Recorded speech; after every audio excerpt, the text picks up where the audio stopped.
الحمد لله نحمده ونستعينه ونستغفره ونعوذ بالله من شرور أنفسنا وسيئات أعمالنا من يهده الله فلا مضل له ومن يضلله فلا هادي له وأشهد أن لا إله إلا الله وحده لا شريك له وأشهد أن محمدا عبده ورسوله أما بعد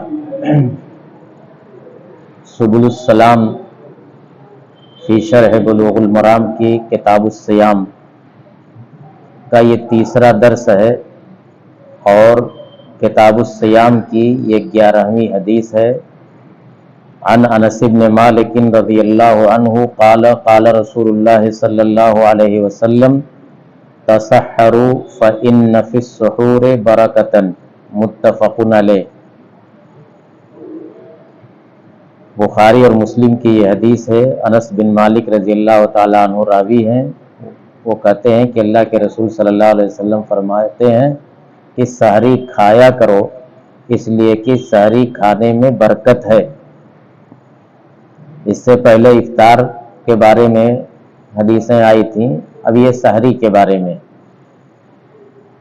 تو تسحروا فإن فی السحور برکۃ، تسحروا یہ فعل امر ہے، سحری کھاؤ، اور سحور اور سحور فإن فی السحور برکۃ، سحور اور سحور دونوں پڑھا گیا ہے۔ سحور اگر پڑھتے ہیں فعول کے وزن پر تو یہ سحری جو کھائی جاتی ہے یعنی کھانے پینے کی چیز کا نام ہوگا سحور، اور سحور پڑھیں گے تو یہ مصدر ہوگا سحری کھانا۔ تو دونوں معنی یہاں صحیح ہو سکتا ہے کہ سحری کھانے میں برکت ہے یا سحری کے لیے جو کھانا پینا ہوتا ہے اس میں برکت ہے۔ برکت کس کو کہتے ہیں؟ برکت کا معنی ہوتا ہے خیر کثیر، ڈھیر ساری بھلائی، ڈھیر سارے فوائد اس کے اندر ہیں۔ وہ کیا فوائد ہیں؟ وہ مادی بھی ہیں، معنوی بھی ہیں۔ مادی فوائد، سحری کھائے گا آدمی تو ظاہر بات ہے کہ اس کو قوت حاصل ہوگی، طاقت ملے گی اور روزہ رکھنے میں آسانی ہوگی۔ اسی طریقے سے سحری کھائے گا، طاقت ہوگی تو زیادہ سے زیادہ وہ نیکیاں کرے گا، نوافل وغیرہ پڑھے گا اور دوسری نیکیوں کا کام کرے گا، جبکہ سحری نہ کھانے کی وجہ سے وہ اس کے اندر سستی اور کمزوری ہوگی۔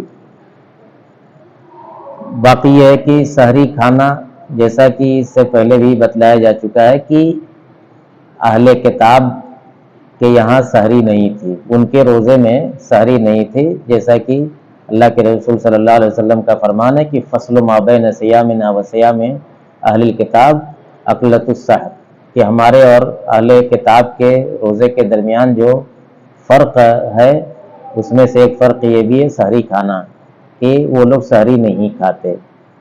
تو یہ سب چیزیں، اور پھر یہ ہے کہ سحری کھانا سنت ہے، اللہ کے رسول کی سنت پر عمل ہوگا، تو یہ سب برکت کے اندر داخل ہے۔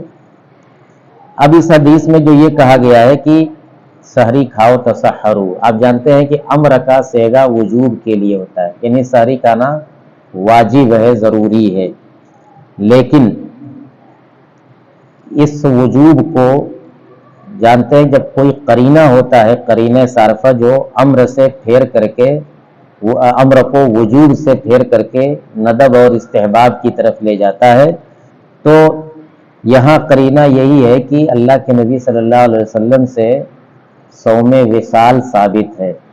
صوم وصال کا مطلب ہوتا ہے کہ مسلسل کئی دن کا روزہ رکھنا، مسلسل کئی دن کا روزہ رکھنا، نہ افطاری کرنا نہ سحری کرنا، بیچ میں ایک دن، 2 دن، 3 دن۔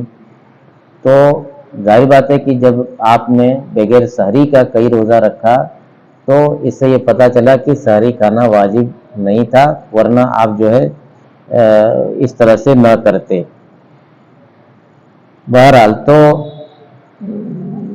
ایک روایت مسند احمد کی ہے کہ فإن اللہ وملائکتہ ولو لا تدعوہ ولو ان یتجرع احدکم جرعۃ من ماء، کہ سحری کھاؤ بھلے ایک گھونٹ پانی پی کر کے ہی یہ سنت ادا کرو اس لیے کہ فإن اللہ وملائکتہ یصلون علی المتسحرین، اللہ تعالیٰ اور اس کے فرشتے سحری کھانے والوں کے لیے رحمت کی دعا کرتے ہیں، مغفرت کی دعا کرتے ہیں.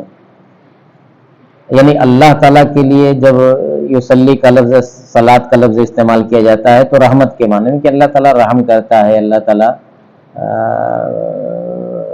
اس سے راضی ہوتا ہے. اور فرشتوں کی طرف جب یصلون کی نسبت کی جاتی ہے، صلاۃ کی نسبت کی جاتی ہے، تو دعا کرنا اور استغفار کرنا. تو فرشتے دعا استغفار کرتے ہیں سحری کرنے والوں کے لیے، اور اللہ تعالیٰ ایسے لوگوں پر رحم کرتا ہے. اگر کوئی بغیر سحری کا روزہ رکھے تو روزہ ہوگا کہ نہیں ہوگا؟ آپ لوگ بتائیے. اگر کوئی سحری نہ کھا سکا جان بوجھ کر کے، یا سویا رہ گیا نہیں کھا سکا، تو اس کا روزہ ہو جائے گا. کیونکہ جب یہ کہا گیا کہ سحری کھانا سنت ہے، فرض اور واجب نہیں ہے، تو زیادہ سے زیادہ یہ کہ ایک سنت اس سے چھوٹ گئی، کوئی فرض نہیں چھوٹا، اس لیے اس کا روزہ ہو جائے گا. اگر کوئی مثلا نہیں جاگ سکا، فجر کے بعد اس کی آنکھ کھلی، اذان کے بعد آنکھ کھلی، یا کسی اور وجہ سے نہیں کھا سکا، تو وہ روزہ رکھے گا. اس کے بعد دوسری روایت عن سلیمان ابن عامر الضبی عن النبی صلی اللہ علیہ وسلم قال اذا افطر احدکم فلیفطر علی تمر فإن لم يجد فليفطر على ماء فإنه طهور، رواه الخمسہ وصححه ابن خزیمہ وابن حبان والحاکم.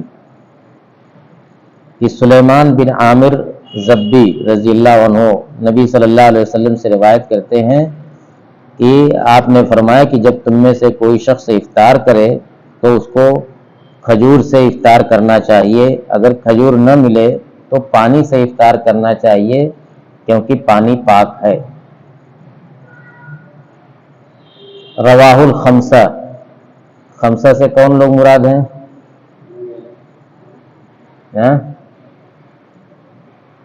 بتایا گیا تھا نا پہلے دن. ہاں، یعنی سنن اربعہ جس کو کہا جاتا ہے وہ، اور امام احمد. وصححہ ابن خزیمہ وابن حبان والحاکم.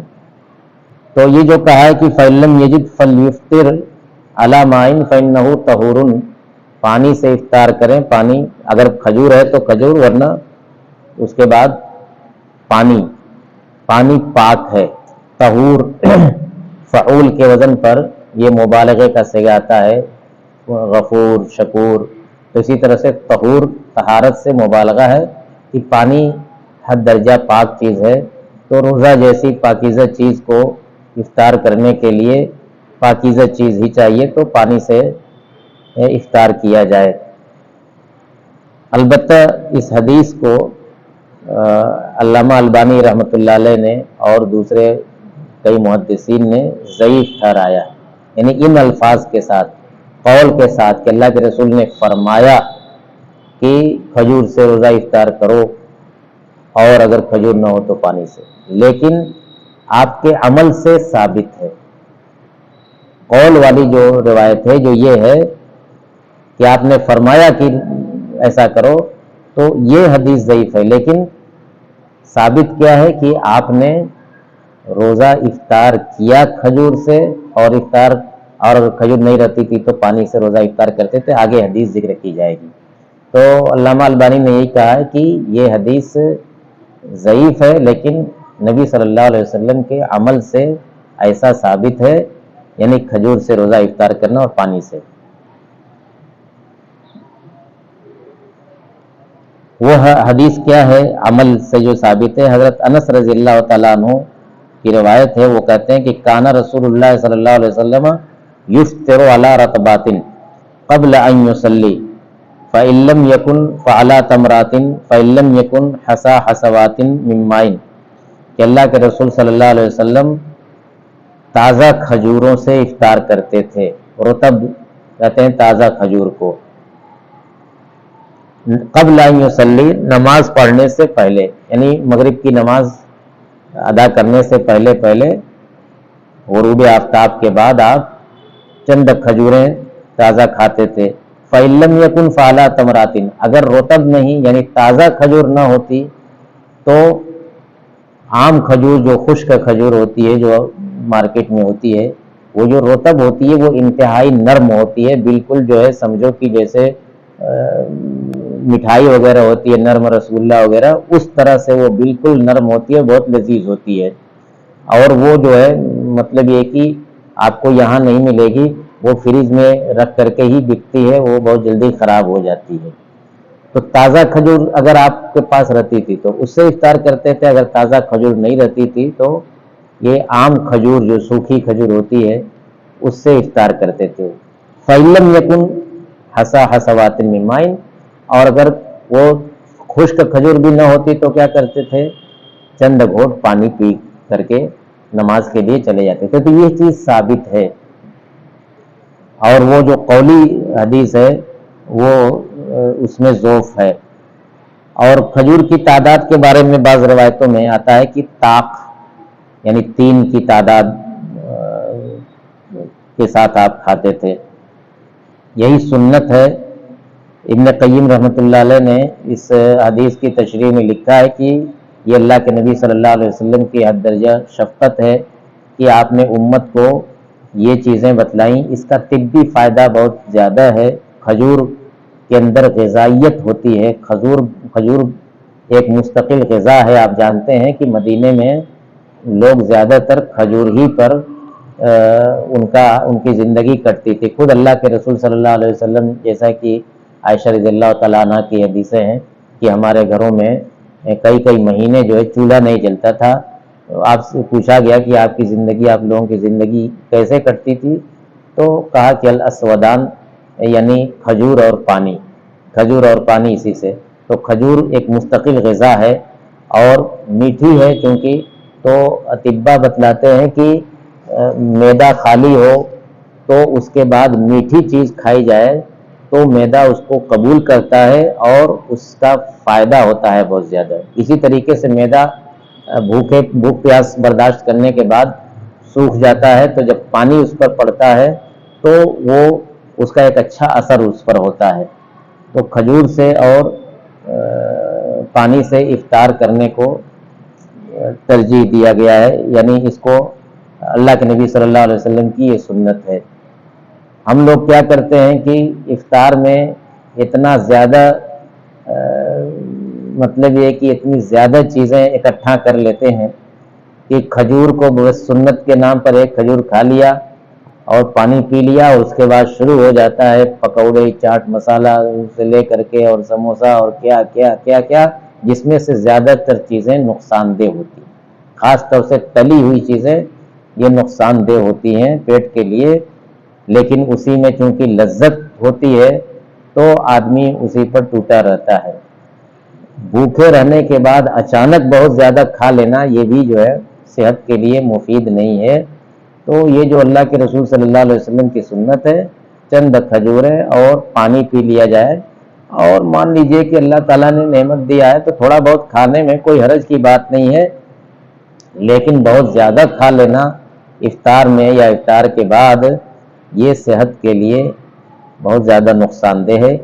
اس سے جو ہم کو دن بھر کی بھوک پیاس سے جسمانی اعتبار سے جو فائدہ ہوتا ہے، ہم صحت کے اعتبار سے جو فائدہ ہوتا ہے، وہ فائدہ سب کیا ہے، الٹا پھر پڑ جاتا ہے. وہ فائدہ نقصان میں تبدیل ہو جاتا ہے زیادہ اور مختلف چیزیں کھانے پینے کی وجہ سے.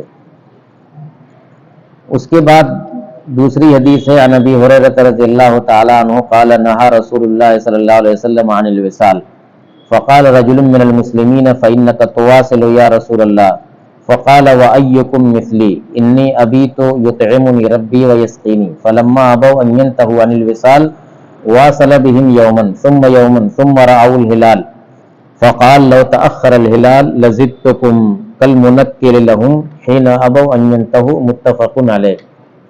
بخاری اور مسلم کی روایت ہے صوم وصال کے بارے میں. جیسا کہ پہلے بتلایا گیا تھا، صوم وصال کا مطلب ہوتا ہے کہ روزہ افطار کرنے کا وقت آ جائے تو افطار نہ کیا جائے، مسلسل روزے سے رہا جائے.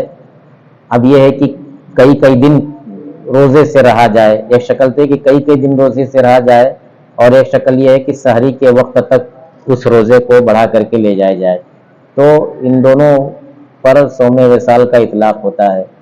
تو ابو ہریرہ رضی اللہ عنہ کہتے ہیں کہ اللہ کے رسول صلی اللہ علیہ وسلم نے صوم وصال سے منع کیا، صحابہ کو منع کیا کہ یعنی مسلسل کئی دن کا روزہ رکھنا بغیر سحری افطاری کے، یعنی آج آپ نے سحری کھائی اور شام کو افطار بھی نہیں کیا، پھر کل صبح سحری نہیں کھایا، پھر کل شام کو افطار نہیں کیا، کل پھر پرسوں صبح کو سحری نہیں کھایا، اس طرح سے 2 دن 3 دن بغیر کچھ کھائے پیے روزہ رکھنا، اس سے آپ نے منع کیا۔ فقال رجل من المسلمین فإنك تواصل یا رسول اللہ، تو ایک آدمی نے کہا کہ لیکن اللہ کے رسول آپ تو صوم وصال رکھتے ہیں، آپ ہم کو منع کرتے ہیں اور آپ خود رکھتے ہیں کئی کئی دن کا روزہ بغیر کھائے پیے، اللہ کے رسول رکھتے تھے ایسا روزہ۔ فقال وأيكم مثلی، آپ نے جواب کیا دیا، کہا کہ تم میں سے کون میرے جیسا ہے، میرا رب انی ابی تو یطعمنی ربی ویسقینی، میں رات گزارتا ہوں اس حال میں کہ میرا رب مجھ کو کھلاتا پلاتا ہے۔ تو اس میں آپ نے بتا دیا کہ یہ میرے لیے خاص ہے، ایکم مثلی، تم میں سے کون مجھ جیسا ہے، میرے لیے خاص ہے۔ دوسری بات یہ کہی کہ میرا رب مجھ کو کھلاتا پلاتا ہے، اس کھلانے پلانے سے کیا مراد ہے؟ دونوں شکل ہو سکتی ہے، تو یہ کہ اللہ تعالیٰ آپ کو جنت سے کھانے پینے کی چیزیں بھیجے، وہ آپ کھاتے پیتے رہو، لیکن اگر وہ کھاتے پیتے رہے جنت کی چیز تو پھر تو وہ روزہ ٹوٹ نہ گیا، روزہ رہا نہیں۔ تو بہتر یہی کہ اس سے یہ مانا جائے مانوی خوراک جو ہے کہ میرا رب مجھ کو کھلاتا پلاتا، کہ اللہ تعالیٰ سے تعلق کی وجہ سے اور اللہ تعالیٰ سے قربت کی وجہ سے آدمی جو ہے مطلب یہ ہے کہ کھانا پینا بھول جاتا ہے۔ کتنے لوگ خوشی کے موقع پر بہت زیادہ جب خوشی ہوتی ہے اور خوشی کے ماحول میں رہتے ہیں تو بھول جاتے ہیں کہ میں نے کھانا کھایا کہ نہیں کھایا، اور ان کو احساس بھی نہیں ہوتا ہے اپنے بھوک پیاس کا۔ تو اللہ کے رسول صلی اللہ علیہ وسلم عبادت میں اتنا مہو رہتے تھے اور اللہ کے تقرب میں رہتے تھے کہ اس کی وجہ سے آپ کو بھوک پیاس کا احساس نہیں ہوتا تھا۔ ظاہر بات ہے کہ یہ کیفیت عام انسان کو حاصل نہیں ہے، تو بھوک پیاس کا مطلب یہی ہے کھلانے پلانے کا۔ فلما ابوا ان ينتهوا عن الوصال واصل بهم يوما ثم يوما ثم راوا الهلال، جب لوگوں نے صوم وصال چھوڑنے سے لوگ باز نہیں آئے تو اللہ کے رسول نے ان کے ساتھ صوم وصال کیا، ایک دن کا کیا، پھر دوسرے دن کا کیا، پھر چاند نظر آ گیا۔ تو آپ نے فرمایا کہ اگر چاند اور بعد میں آتا تو میں تم کو اور صوم وصال کراتا، کل منکل لہم، ان کو سرزنش کرتے ہوئے آپ نے فرمایا جب انہوں نے صوم وصال سے باز رہنے سے انکار کیا، یعنی صحابہ کرام جو ہے ان کو تسلی نہیں ہو رہی تھی کہ اللہ کے رسول خود رکھ رہے ہیں اور ہم کو منع کر رہے ہیں۔ تو اللہ کے رسول نے کہا کہ اچھا ٹھیک ہے، چلو رکھو، دیکھیں کہاں کتنا رکھتے ہو تم لوگ۔ تو 1 دن 2 دن، تو ابھی گویا کہ رمضان کا آخر تھا، 2 ہی دن رکھا تھا تب کہ چاند نظر آ گیا۔ تو آپ نے کہا کہ دیکھو اگر چاند کا معاملہ نہ رہتا نا، یعنی بیچ رمضان میں رہتا تو میں تم کو ایسے ہی جو ہے صوم وصال کراتا رہتا، نہیں بغیر بھوک پیاس کے مسلسل روزہ رکھواتا، دیکھتا کہ تم لوگ کہاں تک جاتے ہو۔ تو یہ آپ نے کل منکل لہم حدیث کے الفاظ ہیں کہ ان کو ڈانٹتے ہوئے ان کی سرزنش کرنے کے لیے یہ کہا کہ اگر چاند نہ نظر آ جاتا تو میں تم کو مزید جو ہے روزہ رکھواتا۔ یہ بخاری اور مسلم کی روایت ہے۔ اب اس میں جو ممانعت ہے کہ نہا رسول اللہ صلی اللہ علیہ وسلم عن صوم الوصال، یہ منع کیا، تو ممانعت کے کس چیز کی دلیل ہوتی ہے؟ حرمت کی دلیل ہوتی ہے، یعنی صوم وصال حرام ہے۔ لیکن ایک دوسری روایت آتی ہے کہ فَأَيُّكُمْ أَرَادَ أَن يُوَاصِلَ فَلْيُوَاصِلْ إِلَى السَّحَرِ، فَأَيُّكُمْ أَرَادَ أَن يُوَاصِلَ فَلْيُوَاصِلْ إِلَى السَّحَرِ، کہ تم میں سے جو کوئی صوم وصال رکھنا چاہے وہ سحری کے وقت تک رکھ سکتا ہے، یعنی کئی دن کا نہیں رکھ سکتا، زیادہ سے زیادہ یہ کر سکتا ہے کہ افطار نہ کر کے رات بھر بھوکا پیاسا رہ کر کے پھر سحری ہی کھا لے۔ اتنے کی آپ نے اجازت دی ہے کہ یہ صوم وصال تم لوگ رکھ سکتے ہو، لیکن میں جیسا رکھتا ہوں کہ کئی دن تک نہیں کھاتا پیتا ہوں، تو ویسا تمہارے لیے جائز نہیں ہے۔ اب اس سلسلے میں یعنی تو دیکھیے اب صوم وصال کی دو شکل ہوئی، ایک شکل وہ ہے جو اللہ کے رسول صلی اللہ علیہ وسلم رکھتے تھے، اور حقیقی صوم وصال وہی ہے کہ بغیر کھائے پیے کئی دن تک جو ہے روزہ رکھا جائے، اور دوسری یہ ہے کہ سحری کے وقت تک کا صوم وصال رکھا جائے۔ تو یہ والا روزہ، یہ صوم وصال جائز ہے، لیکن وہ جائز نہیں ہے جس میں یہ ہے کہ آدمی کئی دن کا روزہ رکھے۔ تو یہ جو صوم وصال ہے جو اصلی ہے کئی دن تک، یہ اللہ کے نبی صلی اللہ علیہ وسلم کی خصوصیت، یہ امتی کے لیے اس کی اجازت نہیں ہے۔ امتی کے لیے اجازت صرف یہ کیا ہے کہ سحری کے وقت تک کا صوم وصال وہ رکھ سکتا ہے۔ تو اکثر علماء حرمت ہی کے قائل ہیں، جو کئی دن تک والا صوم وصال ہے اس کے لیے حرمت ہی کے قائل ہیں۔ اب بعض لوگوں نے اس میں کچھ توجیہ کیا ہے کہ نہیں، حرام نہیں ہے، زیادہ سے زیادہ یہ کہ مکروہ ہے۔ کیوں؟ کہا کہ دیکھیے اللہ کے رسول نے صحابہ کو لے کر کے کئی دن تک کا صوم وصال رکھوایا، تو اس سے پتہ چلتا ہے کہ اگر حرام ہوتا بالکل تو آپ نہ رکھواتے۔ تو پھر بھی اس کا جواب دیا ہے دوسرے علماء نے کہ اس میں تو حدیث میں ہے ہی کہ کل منکر لہم، ان کو سرزنش کرنے کے لیے اور ان کا امتحان لینے کے لیے آپ نے رکھوایا تھا، تاکہ آپ جو ہے ان کو بتلائیں کہ ایسا کرنا تمہارے لیے صحیح نہیں ہے۔ پھر بھی اتنے سے لوگوں نے گنجائش نکالا ہے کہ کم سے کم حرمت سے نکل کر کے کراہت تک لے جایا جا سکتا ہے۔ اسی طریقے سے بعض صحابہ سے بھی ثابت ہے کہ وہ صوم وصال رکھتے تھے۔ بہرحال تو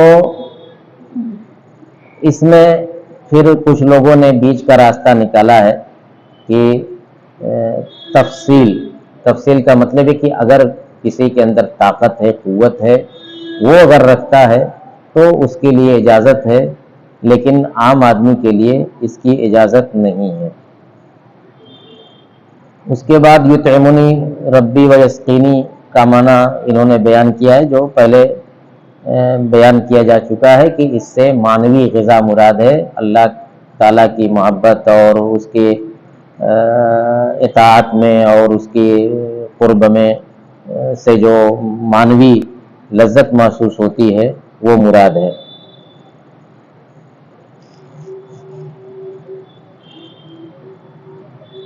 وعنہ، اس کے بعد والی روایت ہے جو اس کتاب الصیام کی 14ویں حدیث ہے، وعنہ رضی اللہ عنہ، یعنی ابو ہریرہ رضی اللہ تعالیٰ عنہ سے، قال رسول اللہ صلی اللہ علیہ وسلم من لم يدع قول الزور والعمل به والجهل فليس لله حاجة في ان يدع طعامه وشرابه، رواه البخاری وابو داود واللفظ له، کہ جو شخص جھوٹ بولنا نہ چھوڑے اور جھوٹ پر عمل کرنا نہ چھوڑے اور جہالت اور نادانی کا کام نہ چھوڑے، تو اللہ تعالیٰ کو ضرورت نہیں ہے کہ ایسا شخص اپنا کھانا پینا چھوڑے۔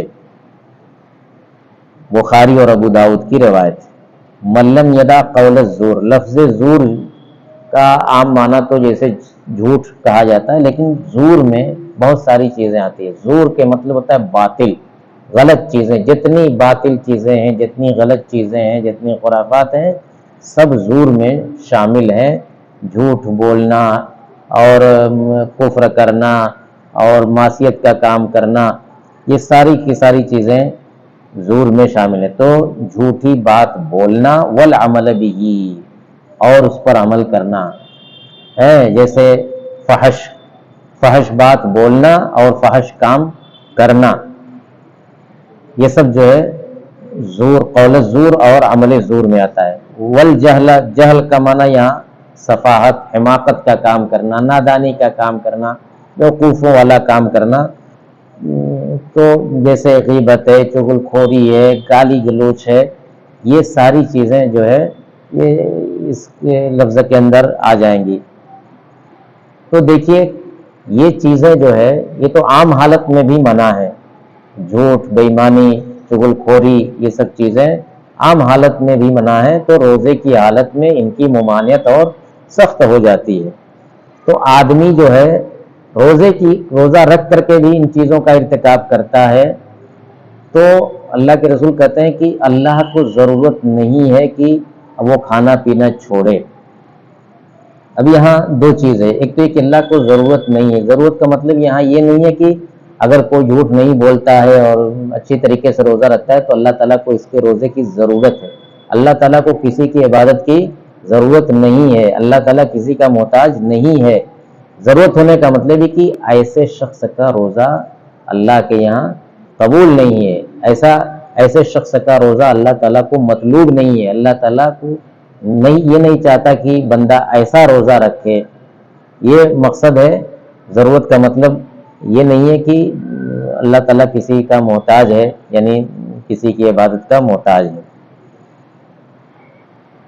اچھا، تو کیا ایسے شخص کو، جو آدمی روزہ رکھ کر کے جھوٹ بولتا ہے، فحاشی کا، بے حیائی کا کام کرتا ہے، اس کا روزہ تک توڑوا دیا جائے گا کہ اللہ تعالیٰ کو تمہارے روزے کی ضرورت نہیں ہے، تم کھانا پینا ان یدع طعامہ وشرابہ، نہیں، اس کا مطلب یہ نہیں ہے کہ اس کا روزہ توڑوایا جائے گا۔ مطلب یہ ہے کہ اس کو یہ بتلایا جائے گا کہ کھانا پینا جو کہ اصلاً جائز، کھانا پینا اصلاً تو حلال ہے نا، صرف روزے کے اوقات میں اس کو منع کیا گیا، جبکہ جھوٹ بولنا، فحاشی، بے حیائی کا کام کرنا یہ کیا ہے؟ روزہ غیر روزہ ہر حالت میں منع ہے۔ تو جو چیز اصلاً حلال ہے تم اس کو تو چھوڑ رہے ہو، اور جو کلی طور پر حرام ہے اس کا تم ارتکاب کر رہے ہو، تو اس طرح سے اس کو سمجھایا جائے گا۔ تو روزہ جو ہے کہتے ہیں کہ صرف پیٹ کا روزہ نہیں ہوتا، روزہ زبان کا بھی روزہ ہے، روزہ آنکھ کا بھی ہے، کان کا بھی ہے، ناک کا بھی ہے، ہاتھ پیر کا بھی ہے، ہر چیز کا روزہ۔ روزے کی حالت میں نہ تو ہاتھ سے کوئی غلط چیز چھوئی جائے، نہ پیر سے چل کر کے کہیں غلط جگہ جایا جائے، نہ زبان کو غلط استعمال کیا جائے، نہ کان کو استعمال کیا جائے، کان سے غلط چیزیں سنی جائیں۔ ہر طرح کا پرہیز کرنا چاہیے روزے کی حالت میں۔ یہ ساری چیزیں جو ہے کلی طور پر حرام ہیں، اور یہ دائمی حرام چیزیں ہیں۔ کھانا پینا تو صرف چند گھنٹوں کے لیے ہے، لیکن یہ تو ہمیشہ کے لیے حرام ہے۔ تو ان چیزوں کو بدرجہ اولا چھوڑنا چاہیے۔ اگر روزے کا بندے کے اوپر ایسا اثر نہیں پڑتا ہے تو سمجھیے کہ اس کا روزہ جو ہے بس صرف پیٹ کا روزہ ہے، اس سے اس کی کوئی تربیت نہیں ہو پا رہی ہے۔ اسی لیے دوسری روایت میں کہا گیا کہ اگر کوئی شخص روزے دار سے گالی گلوچ کرے، اس کو برا بھلا کہے، تو یہ نہیں کہ اس کے جواب میں وہ بھی جو ہے جہالت پر اتر آئے۔ فَلْيَقُلْ إِنِّي صَائِمٌ، اس کو یہ کہنا چاہیے کہ بھائی میں روزے سے ہوں، یعنی میں تمہاری گالی کا جواب نہیں دوں گا، میں تمہارے جھوٹ کا جواب نہیں دوں گا، میں تمہارے ساتھ لڑائی نہیں کروں گا، میں روزے سے ہوں۔ یعنی روزہ انسان کو یہ تربیت دیتا ہے کہ ان ساری چیزوں سے انسان محفوظ رہے، تب جا کر کے نا لعلکم تتقون اس کے اوپر ثابت آئے گا۔ اس کے بعد 15 نمبر کی حدیث ہے کتاب الصیام کی کہ عن عائشہ رضی اللہ عنہا قالت کان النبی صلی اللہ علیہ وسلم یقبل وهو صائم ویباشر وهو صائم ولکنه کان املککم لعربہ، کہ اللہ کے رسول عائشہ رضی اللہ تعالیٰ عنہ کہتے ہیں کہ اللہ کے رسول صلی اللہ علیہ وسلم روزے کی حالت میں بوسہ دیتے تھے اور روزے کی حالت میں جسم کو جسم سے ملاتے تھے، لیکن آپ جو ہے اپنے اوپر زیادہ کنٹرول رکھنے والے تھے، اپنے اوپر زیادہ کنٹرول کرنے والے تھے۔ متفق علیہ، بخاری اور مسلم کی روایت ہے واللفظ لمسلم وزاد فی روایت فی رمضان، یعنی رمضان کے اندر مطلب فرض روزے کے اندر تو دو چیز ہے، ایک بوسہ دینا اور ایک یہ ہے کہ یباشرو کا ایک معنی تو وہ ہوتا ہے مجامعات، جس کو کہتے ہیں فالآن باشروہن وابتغوا ما کتب اللہ لکم، یہ چیز جو ہے دن کے اوقات میں جائز نہیں ہے۔ البتہ ایک مباشرت ہوتا ہے کہ جلد سے جلد ملنا، چمڑے سے چمڑا ٹچ کرنا، مثلا رخسار سے رخسار ملا دینا، تو یہ سب جو ہے ہاتھ سے ہاتھ چھو دینا یا اپنے ہاتھ سے بدن کے کسی بھی حصے کو چھونا، تو یہ مراد ہے یباشرو سے۔ تو حضرت عائشہ کہتی ہیں کہ روزے کی حالت میں اللہ کے رسول صلی اللہ علیہ وسلم بوسہ بھی دیتے تھے اور جلد کو جلد سے بھی ملاتے تھے۔ البتہ انہوں نے یہ کہا کہ اللہ کے رسول کو اپنے نفس پر جتنا کنٹرول تھا اتنا سب کو نہیں رہتا، یعنی ہر آدمی اس سے یہ نہ مسئلہ مستنبط کر بیٹھے کہ ہر آدمی ایسا کام کر سکتا ہے روزے کی حالت میں۔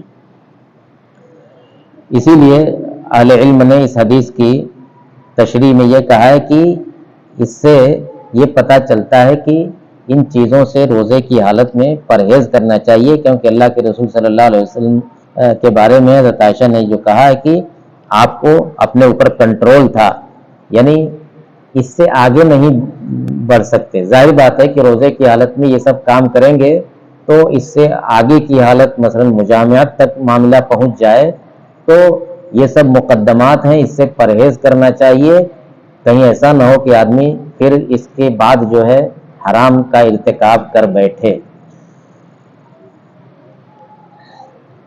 اور چونکہ اللہ کے رسول صلی اللہ علیہ وسلم کو اپنے نفس کے اوپر کنٹرول تھا، آپ کو پورا اطمینان تھا کہ اس سے آگے نہیں بڑھ سکتے، تو آپ ایسا کرتے تھے، گویا حضرت عائشہ یہ کہنا چاہتی ہیں۔ اب اس کے بعد جو ہے کچھ حدیثیں ایسی بھی آتی ہیں جس سے یہ پتہ چلتا ہے، خاص طور سے بوسہ کے بارے میں، جس سے جواز کا پتہ چلتا ہے۔ اس میں کم سے کم یہ ہے کہ حرمت نہیں تو یعنی یہ جو عائشہ کی حدیث ہے اس سے حرمت نہیں تو کم سے کم کراہت تو ثابت ہی ہوتی ہے کہ روزہ کی حالت میں یہ کام مکروہ ہے، لیکن بعض روایتیں ایسی بھی آتی ہیں جس سے پتہ چلتا ہے کہ جائز ہے۔ چنانچہ عمر رضی اللہ تعالیٰ عنہ سے ایک روایت آتی ہے کہ انہوں نے ایک مرتبہ اللہ کے رسول صلی اللہ علیہ وسلم سے کہا کہ اللہ کے رسول آج تو میں نے ایسا کر دیا، پوچھا کیا؟ کہا کہ روزے کی حالت میں نے بوسہ لے لیا بیوی کا۔ تو آپ نے فرمایا کہ کیا روزے کی حالت میں کلی کرتے ہو کہ نہیں کرتے ہو؟ کہا کہ ہاں کرتا ہوں روزے کی حالت میں، روزے کی حالت میں کلی کرنا منع نہیں ہے۔ تو آپ نے کہا کہ یہ بھی ویسے ہی ہے۔ کیا مطلب ہوا؟ یعنی جس طرح سے کلی کرنا جائز ہے ویسے ہی بوسہ لینا بھی جائز ہے۔ تو اس سے یہ پتہ چلا۔ ایک روایت اور آتی ہے کہ ایک آدمی نے اللہ کے رسول صلی اللہ علیہ وسلم سے بوسہ لینے کے بارے میں پوچھا تو آپ نے اس کو منع کر دیا، اور دوسرے نے پوچھا تو آپ نے اس کو اجازت دی، یعنی روزے کی حالت میں۔ تو دیکھا گیا کہ جس کو منع کیا تھا وہ نوجوان تھا اور جس کو اجازت دی تھی وہ معمر شخص تھا۔ تو اس سے پتہ یہ چلا کہ ظاہر بات ہے کہ نوجوان کو کنٹرول کم ہوتا ہے، تو آپ نے اس کو منع کر دیا کہ یہ چیز اس کو اور آگے لے جا سکتی ہے، اور جو معمر آدمی تھا اس کے بارے میں آپ کو یہ تھا کہ یہ آدمی اس سے آگے نہیں بڑھے گا۔ تو ان ساری روایتوں کو سامنے رکھتے ہوئے علماء نے اس سلسلے میں بڑی طول طویل بحث کی ہے کہ اب یہ جائز ہے کہ جائز نہیں ہے، حرام ہے کہ مکروہ ہے۔ تو 4-5 قول انہوں نے ذکر کیا ہے۔ ایک تو یہ کہ مکروہ ہے، یہ مالکیہ اس کے قائل ہیں۔ ایک یہ ہے کہ حرام ہے، اور فالآن باشروہن سے لوگوں نے استدلال کیا ہے کہ کلی طور پر حرام ہے۔ ایک قول یہ ہے کہ صرف بوسہ تو حرام ہے، البتہ اگر کسی نے بوسہ لیا اور اگر کسی نے بوسہ لیا تو اس کا روزہ ٹوٹ جائے گا۔ تیسرا قول یہ ہے کہ جائز ہے، اور بعض ظاہریہ نے تو اس کو مستحب کہا ہے، اس کو مستحب کہا ہے، کہا کہ جب اللہ کے رسول صلی اللہ علیہ وسلم سے ثابت ہے تو گویا کہ آپ کی سنت پر عمل کرنا ہے، حالانکہ یہ استدلال صحیح نہیں ہے۔ اور چوتھا قول وہی تفصیل والا ہے کہ جس آدمی کو اپنے نفس کے اوپر کنٹرول ہو، اس کو یقین ہو اپنے اوپر، تو اس کے لیے جائز ہے، اور جس کو خدشہ ہو آگے بڑھنے کا تو اس کے لیے حرام ہے۔ اور اسی کو دوسرے الفاظ میں جو کہا گیا ہے کہ نوجوان کے لیے جائز نہیں ہے اور معمر شخص کے لیے جائز ہے۔ تو مصنف نے کہا کہ قد ظہر مما عرفت ان الاباحۃ اقوی الاقوال، کہ ساری تفصیل سے یہی پتہ چلتا ہے کہ جواز کا جو قول ہے وہی راجح ہے، یعنی جائز ہے، کوئی مطلب یہ کہ احتیاط کے ساتھ جائز ہے اپنے اوپر کنٹرول رکھتے ہوئے۔ اب اس کے بعد دوسرا مسئلہ اس سے یہ آگے اس کے آتا ہے کہ اگر تقبیل یا مباشرت کے بعد کسی کو انزال ہو جائے یا مزی نکل آئے تو اس کا کیا حکم ہے؟ اگر انزال ہو جائے یا یہ کہ مزی نکل آئے، انزال کا مطلب کہ کلی طور سے منی خارج ہو جائے پورے طور پر، مزی کا مطلب یہ ہے کہ شرمگاہ کے منہ پر جو ہے لیسدار مادہ صرف نکلتا ہے تھوڑا سا، تو وہ نکلے اگر، تو پھر اس کا کیا حکم ہے؟ تو اب اس سلسلے میں بھی اختلاف ہے۔ بعض علماء اس کے قائل ہیں کہ اگر انزال ہو گیا تو اس کا روزہ ٹوٹ جائے گا، خراب ہو جائے گا، البتہ مزی سے میں کوئی حرج نہیں ہے۔ مزی میں زیادہ سے زیادہ یہ کہ اس سے وضو ٹوٹ جاتا ہے، اور مزی کی وجہ سے شرمگاہ کو دھونا ضروری ہوتا ہے، اور اگر مزی کپڑے میں لگی ہے تو اس کو بھی دھونا ضروری ہوتا ہے، لیکن اس کے وجہ سے وضو نہیں، غسل نہیں لازم آتا۔